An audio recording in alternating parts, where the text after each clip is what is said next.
Les affaires publiques n'ont plus de secret pour lui. Les vrais enjeux. Les vraies questions. Qu'est-ce qui s'est passé? Moi, je pense que c'est banal parce qu'on a confondu des affaires qui ne devraient être jamais confondues. Surtout, l'idée de se préoccuper de ce qui est fait et bien fait. Stéphane Bureau. Bonjour Stéphane.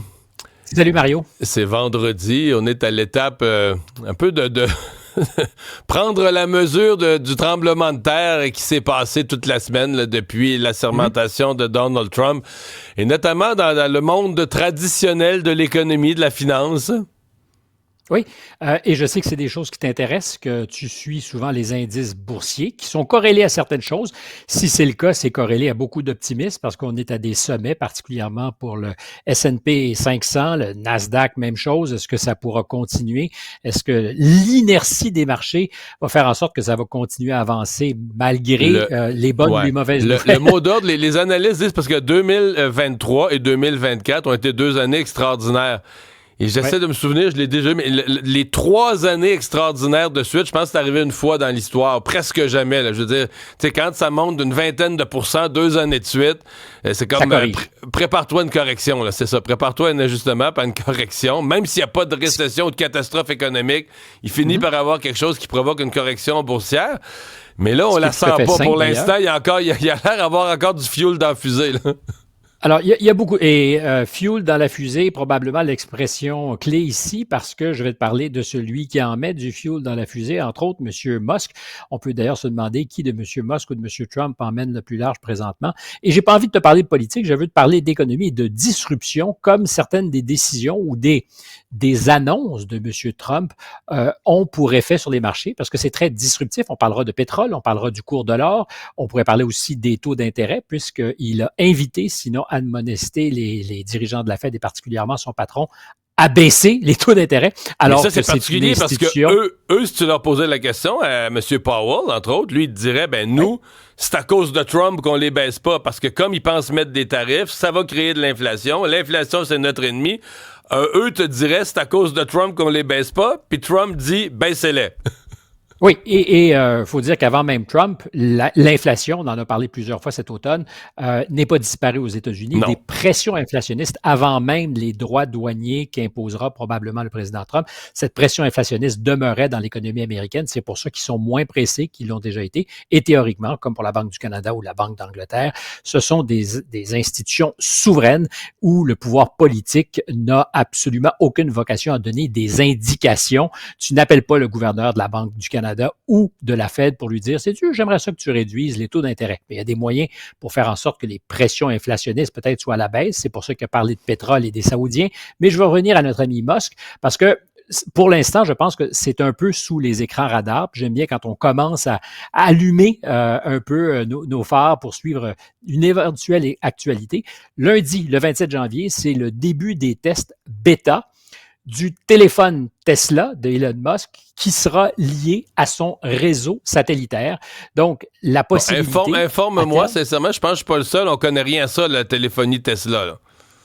Alors, Tesla, ou M. Musk, est en train de mettre au point un téléphone qui pourrait révolutionner une industrie qui est contrôlée par quelques grands joueurs.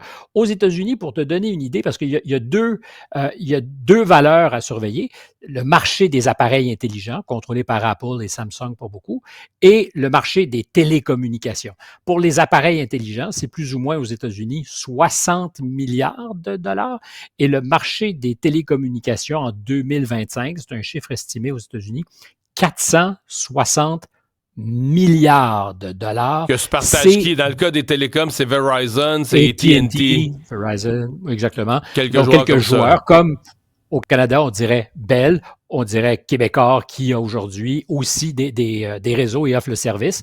Rogers, TELUS, je comprends. Oui, c'est des oligopoles qui contrôlent une business extraordinairement payante.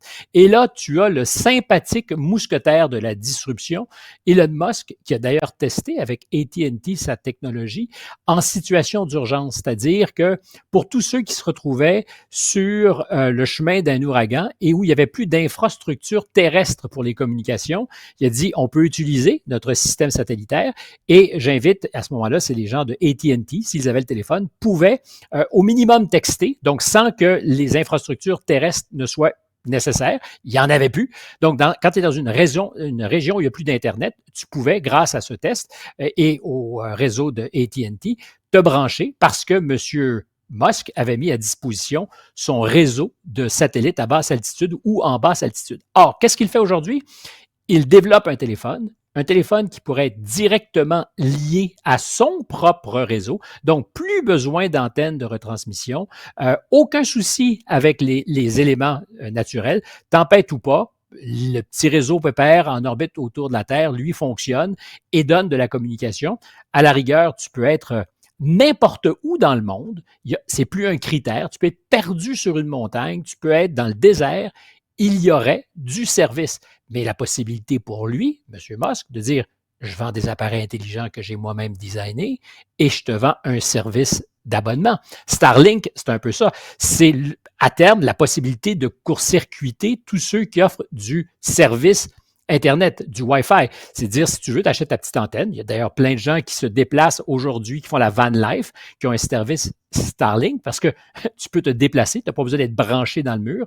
Et là, plus loin encore, c'est ton téléphone qui devient ton récepteur et grâce à la Wi-Fi, t'offre de la communication. Alors, quand je dis disruptif, c'est que imagine le nombre de personnes qui, en ce moment, dans leur sommeil, ont vraiment envie de tordre le cou à Elon Musk. Je rappelle les chiffres, 460 milliards de dollars, essentiellement un gâteau que se partagent quelques grosses compagnies de télécommunications, puis une soixantaine de milliards pour le marché des téléphones intelligents avec Tim Cook chez Apple qui doit avoir dans son collimateur M. Musk en se disant « Là, tu ne viens pas jouer là-dedans ».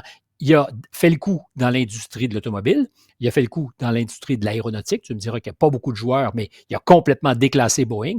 Et là, et puis il y a de l'argent, beaucoup d'argent, possibilité de ce que M. Musk impose une brutale agitation sur les marchés. Si tu es actionnaire d'une compagnie de communication, si tu es actionnaire de AT&T, si tu es actionnaire de Bell, si tu es actionnaire, bien, tu peux commencer à te poser des questions. Alors évidemment, le législateur en est très conscient. Ils vont protéger ces lobbies, on peut l'imaginer. Tu ne veux pas que du jour au lendemain, les grands pourvoyeurs de services de communication se retrouvent le derrière à l'eau. Mais il faut voir qu'il y a de l'influence aujourd'hui chez le législateur, M. Musk. Il y a l'oreille du président. Donc, qu'est-ce que ça va signifier? J'annonce rien, sinon qu'à partir de lundi, c'est la phase bêta qui commence. Puis en général, derrière les tests de M. Musk, il y a quelque chose qui arrive rapidement sur le marché. Et ce n'est que le début. Ouais. D'autres décisions de Trump en rafale. Bon, il veut pas l'air convaincu. Ben, sincèrement, j'apprends ça. Je suis pas convaincu, je suis bouche bée. Oui, c'est bien dit. Je vois le potentiel. En même temps, je me dis, bon, là, tu sais, t'as quand même une force de résistance. Tout le monde a déjà des appareils. Tout le monde, tu sais, c'est une transformation là, qui peut se faire. T'as raison, mais aujourd'hui, un téléphone, tu changes ça aux 2-3 ans. À partir du moment où Tesla devient une option, ben tu sais, sur 2, 3, 4 ans, M. Musk ne voudra pas récupérer 100% du business dans les 2 semaines, mais sur un horizon de 5 ans, pense aux parts de marché du téléphone traditionnel pour des gens comme des entreprises comme Bell Canada. Alors, il y a encore des gens qui payent des vieux interurbains qui font l'appel direct à Saint-Jovite puis qui payent 2 piastres de la minute. Ça existe, hein? C'est ce qu'on appelle du legacy dans la business. Mais franchement, toute personne qui est un petit peu allumée, désolé pour ceux qui continuent à faire des interurbains à plein prix. L'avenir n'est plus là. Ils vont se trouver un appareil où en plus on te dit, Mario, tu pars en voyage, tu as ton téléphone. Où que tu sois, tu es autonome. Non, alors, je ne suis pas payé par Elon Musk. Je t'entends, tout à fait. Et dans le même ordre d'idée, j'allais dire, c'est ça, tu as un Donald Trump qui a, par sa parole, lui, alors il vend beaucoup de choses, mais pas de services pour l'instant, s'attaque d'une certaine façon au marché de l'or parce qu'il propose une réserve fédérale de Bitcoin qui devient une espèce de valeur refuge, comme l'or est considéré depuis des milliers d'années comme une valeur refuge. Le cours de l'or s'est beaucoup enflammé depuis 2 ans parce qu'il y a de l'instabilité, parce qu'il y a des guerres, parce qu'il y a de la pression inflationniste et que tu te dis qu'est-ce que je peux avoir qui va me mettre à l'abri de l'inflation. Un dollar ou une monnaie, c'est pas du tout à l'abri de l'inflation. Ça peut être, regardons par exemple le dollar canadien, ton pouvoir d'achat dans le reste du monde comme citoyen canadien, il s'est écrasé en 2024. Ceux qui voyagent sont au courant. Si tu viens en Europe, je peux dire que quand je reçois ma paye de Québécois en euros, elle vaut pas cher. Donc, qu'est-ce que font les grandes institutions? Ils sont détenteurs d'or. Le Bitcoin est une alternative et on a vu que les cours se sont enflammés. Donc, M. Trump, en annonçant son intention de créer une réserve stratégique de Bitcoin, va jouer sur le prix de l'or. Qu'est-ce qu'il a fait au cours des 2 derniers jours? Il a demandé, comme l'avait fait d'ailleurs le président Biden, aux Saoudiens et à l'OPEP de baisser les cours du pétrole pour que, d'abord, les consommateurs américains puissent mieux respirer. Deuxièmement, contrôler l'inflation. Une manière peut-être d'équilibrer ce qu'ils soupçonnent qui va arriver avec ces tarifs, ces droits douaniers. C'est quoi l'incitatif des Saoudiens à l'écouter? Parce que je veux dire... moi, j'en vois pas beaucoup. Parce que nous autres, la population du Canada, on a demandé aux épiceries de baisser leur prix, puis ça n'a pas tant que ça marché. Là. Non, pourquoi les Saoudiens baisseraient leur baril? Et c'est en même temps contre-intuitif du point de vue de Donald Trump qui dit qu'il veut augmenter la production américaine parce qu'il y a des coûts minimums pour que la production, particulièrement quand on parle de fracturation hydraulique, de fracking, ton coût d'exploitation du baril, c'est pas 10 cents comme en Arabie Saoudite, c'est 60-65 $. Fait qu'un prix très bas ou abaissé joue contre la production américaine. Alors, moi, j'ai vu des analyses, le drill, baby drill, j'ai vu des analyses sur les grands joueurs, les ExxonMobil, les Chevron, les Shell, les gros joueurs aux États-Unis qui disaient que eux, là, tu sais, normalement, ils devraient être sur le party, tu sais, le gouvernement t'encourage dans ta business. Puis qu'eux, ils sont comme ben tranquilles avec ça, en ce sens qu'ils se disent, regarde, d'abord, il n'y a pas, tu sais, c'est pas comme si Biden avait mis des règles où c'était interdit de forer, puis des règles environnementales hyper sévères. Je veux dire, ils ont pu développer en masse au cours des dernières années.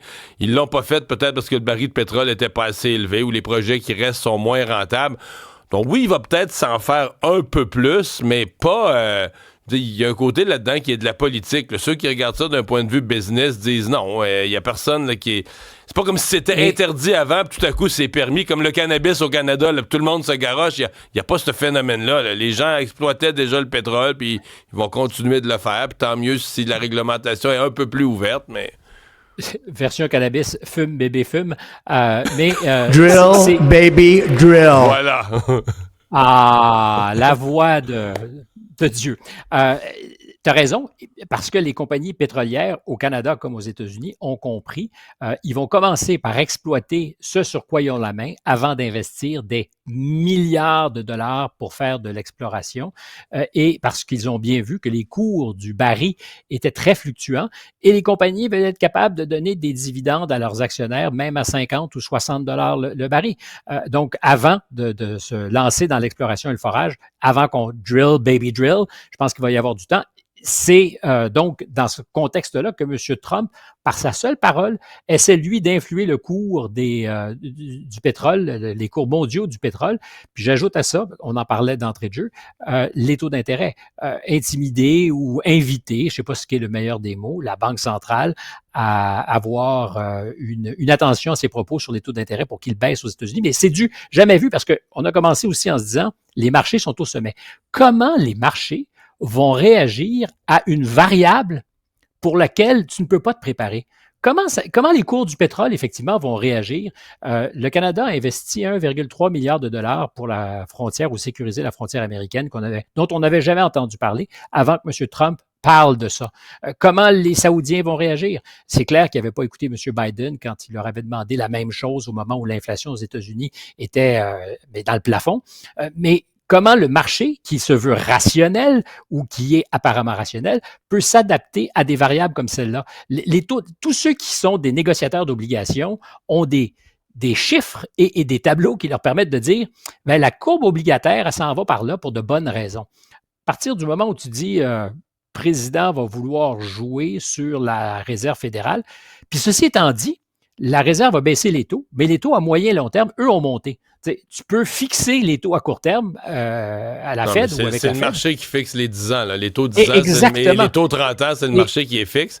Et pourquoi? Parce que la dette américaine est dans le plafond aussi, 38 000 milliards de dollars. Et ça coûte 5 % quand tu veux vendre ta dette. C'est beaucoup, beaucoup d'argent. Et je parle des Américains. Stéphane, merci beaucoup. Bonne fin de semaine. Il était tôt le matin pour faire tant de chiffres. Hein? Oui, quand même. Au revoir.